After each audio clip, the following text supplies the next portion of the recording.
নমস্কার বন্ধুরা, সৌরাল্লার ডেলি ব্লগে আপনাদের সকলকে জানাই স্বাগত। গত 30শে মে অর্থাৎ 15ই জ্যৈষ্ঠ ছিল সৌরাল্লাবাবুর মামার বাড়ির বাৎসরিক কালী পুজো। প্রতি বৎসরের মতো এবছরও জ্যৈষ্ঠ মাসের তৃতীয় শনিবারে ছিল বাড়ির শান্তি মায়ের পুজো। ভিডিওটা পোস্ট করতে অনেক দেরি হয়ে গেল, কারণ ভিডিওটা এডিট হয়ে গেলেও তাতে ভয়েস ওভার আমি দিতে পারছিলাম না। কারণ কালী পুজো, ঠান্ডা গরম, ওয়েদারটা তো তখন প্রচুর গরম ছিল, তাতে ঠান্ডা জল খাওয়া, প্রচুর কথা বলা, তাই গলা যে আমার সেই বসে পড়েছিল, ওঠার নামা নিচ্ছিল না।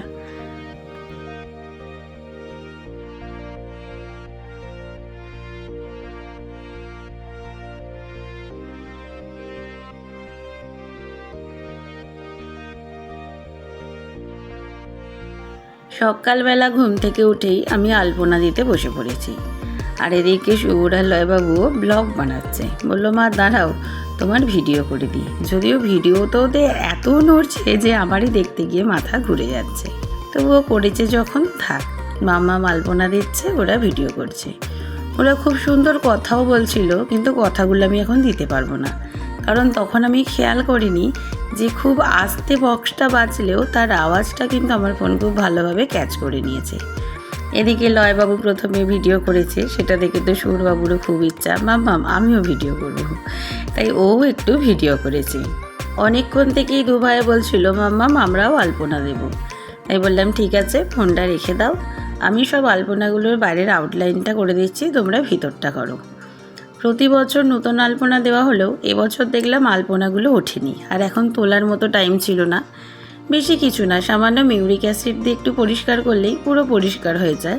এবছর সেটা আর করা হয়নি, তাই আমি পুরোনো আলপনারই ধারটায় আউটলাইন করে দিয়েছিলাম। তো তারপর দেখুন না, এখানে আমি আলপনা দিয়েছি না, লয়বাবু বলে, মাম্মাম এই ঢালু জায়গাটায় কিন্তু আলপনা দিলে খুব ভালো লাগবে, তাই দিই। যদিও ফেব্রিক কালার একেবারে পার্মানেন্ট আলপনাই হয়ে যাচ্ছে, কিন্তু এই জায়গাটা দিয়ে যেহেতু প্রচুর ওঠানামা হয়, এখানটা উঠে যাবে। আর ছোট ছেলে দিচ্ছে, দিক, লাল মেঝেতে সাদা রঙটা বেশ ভালোই লাগছে। আর এই হচ্ছে মণ্ডপ, মানে মণ্ডপের কাছে আমি তখন দাঁড়িয়েছিলাম, মাসিমণি ভিডিও করেছে। বেদিটা মামা সুন্দর করে পালিশ করে দিয়েছে, একদম সাদা ঝকঝক করছে। আর এবারে আমাদের প্যান্ডেলটা কিন্তু ছোট হয়ে যায়, মানে শুধু ঠাকুর বেদির কাছে এই জায়গাটা দেখুন ফাঁকা, কারণ ওদিকে গাড়ির গ্যারেজটায় খাওয়ানো হবে বলে মাঝখানটার প্যান্ডেল করা হয়নি। যে থাক, কতটা প্যান্ডেল করলে চার্জও বেশি হবে, আর বাড়িটা পুরো গরমও হয়ে যাবে। এই দেখুন, মাসিমণির বান্ধবীরা এসে গেছে। ওরা তো আগে ছুটেই এসেছে, কারণ জানে মাসিমণিরা প্রচুর চকলেট পেস্ট্রি আনবে। এখন বাজে বিকেল 5টা। এদিকে মামা মাসিমণির সঙ্গে দু ভাইয়ে অ্যাজ ইউজুয়াল বেরিয়ে পড়েছে ঠাকুর আনতে। তার আগে তো শুভম মামা, ওদের তপন মশাই, বুয়া দিদি, এরা সবাই চলেই গেছে ঠাকুর আনতে। দেখুন না কি আনন্দ, ঠাকুর আনতে যাচ্ছে বলে কথা।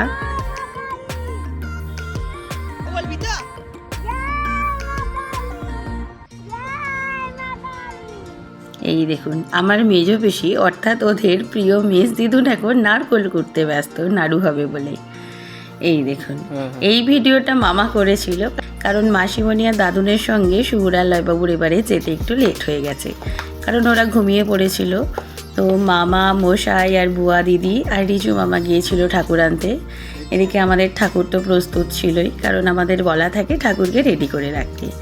তো ঠাকুরকে ওখানেরই যারা তৈরি করেন ঠাকুর, তো সেই মৃৎশিল্পীরাই ঠাকুরকে ভ্যানে তুলে দিয়েছে। এরপর মামারা ঠাকুরটা নিয়ে কিছুটা চলে আসার পর সেইখানে সৌরালয়বাবুর সঙ্গে দেখা হয়েছে। দু ভাইয়ে তো নিজেদের জুতোগুলো আগে ওদের বাপির গাড়িতে দিয়ে ভ্যানে উঠে বসে পড়েছে বুয়া দিদির সঙ্গে। আগে ছোট ছিল, যদি ভ্যান থেকে পড়ে যায় তাই ওদেরকে ভ্যানে তোলা হতো না। এখন একটু বড় হয়ে গেছে, তাই 3 ভাই বোনে দেখুন না মায়ের সঙ্গে এখন ভ্যানে করে আসছে।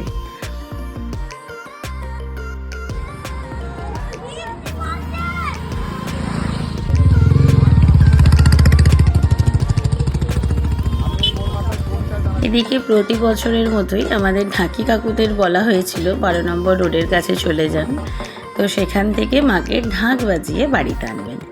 আর এদিকে আমার মা জননী তো রাস্তার কাছে চলে এসেছে শাঁখ নিয়ে, কারণ মাকে একেবারে শঙ্খ বাজিয়ে মা বরণ করে ঘরে তুলবে।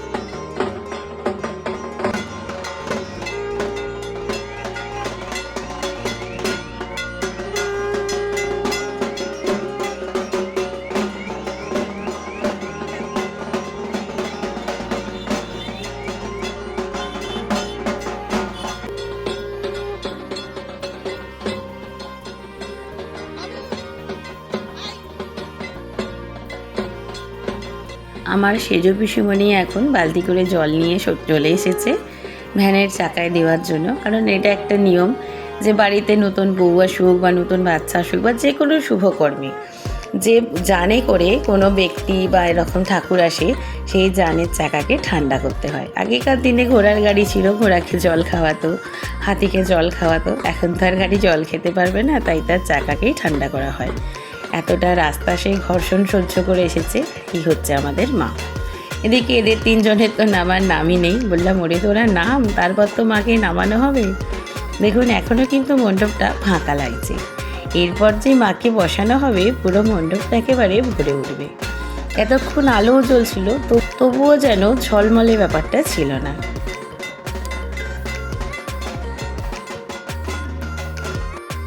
এবার মাকে ভ্যান থেকে নামিয়ে বাড়ির মধ্যে নিয়ে আসা হচ্ছে। বেদিতে মাকে বসানো হবে। জগৎ জননী মা দেখতে ছোট হলেও মায়ের ভার কিন্তু অনেক। যে মা পুরো সংসারকে ধারণ করে আছে সেই মায়ের ভার তো হবেই।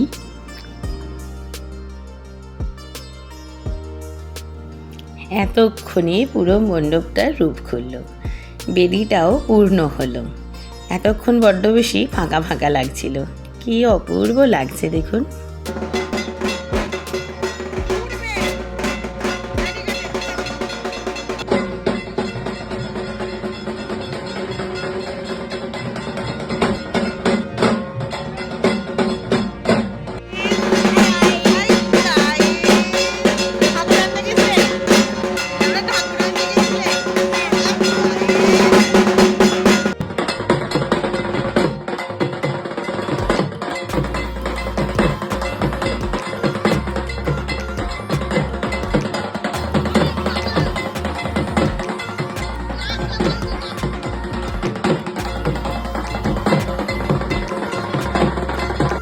এই দেখুন আরও চকলেট।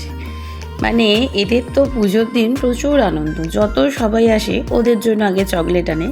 তাই এতই আনন্দ, দু ভাই নিজেরাই বললো মাম্মাম আমাদের একটু ছবি তুলে দাও তো মা কালীর সঙ্গে। দেখুন না কি আগ্রহের সঙ্গে দাঁড়াচ্ছে। ওহ চকলেট পেয়েছে, একদম দিল গার্ডেন গার্ডেন হয়ে আছে। এদিকে আমার যেটা কাজ মাকে গয়না পরানো, তো আমি বসে পড়েছি গয়না পরাতে। প্রতিবারেই হয় কি আমি সাজতে চাই, তখনই ঠিক মাকে নিয়ে এরা চলে আসে। কিন্তু এবারে আমি তাড়াহুড়ো করে মাকে নিয়ে আসার আগেই সেজে ফেলেছিলাম। এবার পারলাম মাকে সাজানোর। এদিকে সুর আর লয়বাবুর মাসিমণির একটি পেজ আছে কস্তুরীর গল্পঘর, তো সেই পেজে মা কালীকে নিয়ে দুটো বইয়ের প্রমোশনের ভিডিও করাচ্ছিল। তাই মাসিমণি ওদিকে ভিডিও শ্যুট করছে আর পিছনে আমি মাকে এক এক করে সাজিয়ে যাচ্ছি সমস্ত গয়না দিয়ে। মানে এটাই ছিল কনসেপ্ট যে পিছনে আমি মাকে সাজাবো আর মাসিমণির সামনে ভিডিওটা করে নেবে। মানে বইগুলোর আগে প্রমোশন হবে, তারপর তো মাসিমণি পড়ে সেগুলোর ভিডিওর মানে সেগুলোর রিভিউ তো দেবেই। আর আপনারা অবশ্যই সুগুড়ার লয়বাবুর মাসিমণির পেজটাকে একটু ফলো করবেন, মানে দেখলে কিন্তু আপনারা সমৃদ্ধ হবেন, প্রচুর বই সম্পর্কে জানতে পারবেন আর বই পড়ার আগ্রহটাও বেড়ে যাবে। এদিকে দেখুন ওদিকে মাসিমণির ভিডিও করতে করতে আমার তো মাকে সাজানো হয়ে গেছে। আর কি যে মিষ্টি লাগে মাকে গয়না পরে, সত্যি গয়না পরলে তো মেয়েদের সুন্দর লাগেই, যে মাই হোক মেয়েই হোক, মানে আমরা রক্ত মাংসের মানুষই হই কিংবা আমাদের মৃন্ময়ী মায়েরাই হই। এদিকে মা এসেছে, মায়ের হাতে আগে পান সুপারি মিষ্টি আর একটা কাঞ্চন মূল্য দিতে হয়, তো সেটা দেয়া হয়েছে।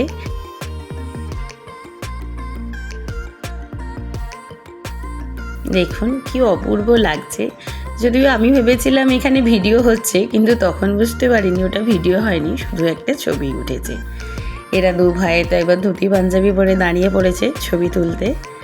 তারপর তো আমরা পুরো মানে সমস্ত ভাই বোনেরা আমার বাকি সবাই মিলে প্রচুর ছবি তুলেছি, সেগুলো তো এখানে ব্লগে শেষে দেবই।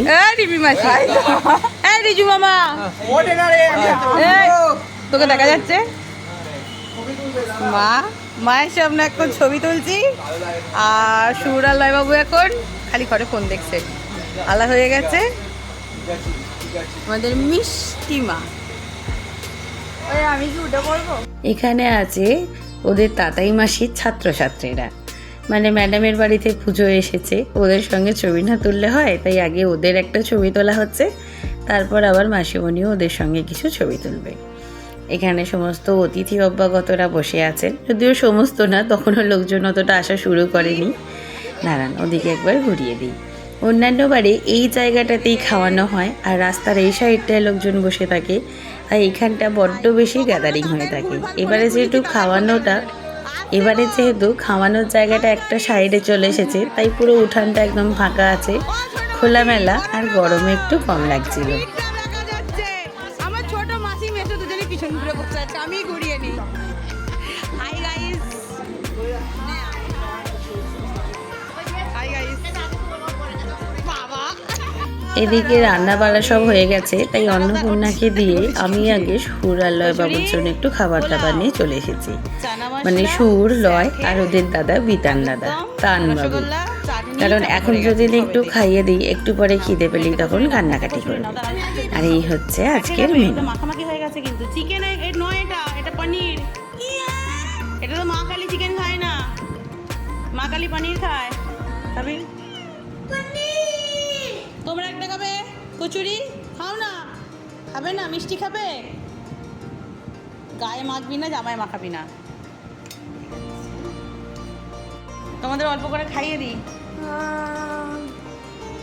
দাঁড়াও দাঁড়াও, বললাম দেবো। হাই করো, বড় হাই করো। হাই। এদিকে দেখি, তাকাও তো, দুটো নতুন বন্ধু। তাকাও তাকাও, হাই করো। নতুন বন্ধু। আমি যখন সুর আর লয়বাবুকে খাওয়াচ্ছিলাম, তখন আমাদের ঠাকুরমশাইরা এসে গিয়েছিলেন। তো ওনারা এসে তো বাকি সমস্ত মালা মাকে পরিয়ে দিয়েছেন, মাকে আরও সুন্দর করে ফুল দিয়ে সাজিয়ে দিয়েছেন। দেখতে মাকে আরও অপরূপ লাগছিল। এদিকে আমি তখন ভিডিওটা এদিকে করছিলাম, খেয়াল করিনি ওদিকে সুর আর লয়বাবু আসতেই তো ওদের এই ঠাকুরমশাই দাদু তো ওদের দুভাইকে কোলে তুলেই আদর করতে লেগে গিয়েছিলেন। আগে লয়বাবুকে নিয়েছিলেন, তারপর সুরবাবুকে। বলছে, বাবু তোমরা কখন ফুল ফোটাবে? ফুলগুলো ফোটাতে বসো, আমরা তো পুজো করব, তোমরা ফুল ফুটিয়ে দেবে, আমরা ফুলগুলো মায়ের চরণে দেব। দেখুন না, দু ভাই এখানে বসে পড়েছে ফুল ফোটাতে। এদের ফুল ফোটাতে ফোটাতে ওদের মিছরি বুনি এসে গিয়েছে। মিছরি বুনিকে আপনারা চেনেন, আমরা মিছরি বুনির সঙ্গে গত বছর দুর্গাপুজোর পর 4টে বাবার ধাম ঘুরেছিলাম। তো মিছরি বুনি আসার পর তো তখন লয়বাবু বুনিকে শেখাতে বসেছে, বুনি দেখ এরকমভাবে ফুল ফোটাতে হয়, এরকম করে ফোটা। ও ফুল ফোটাতে ওদের কিন্তু খুব ভালো লাগে।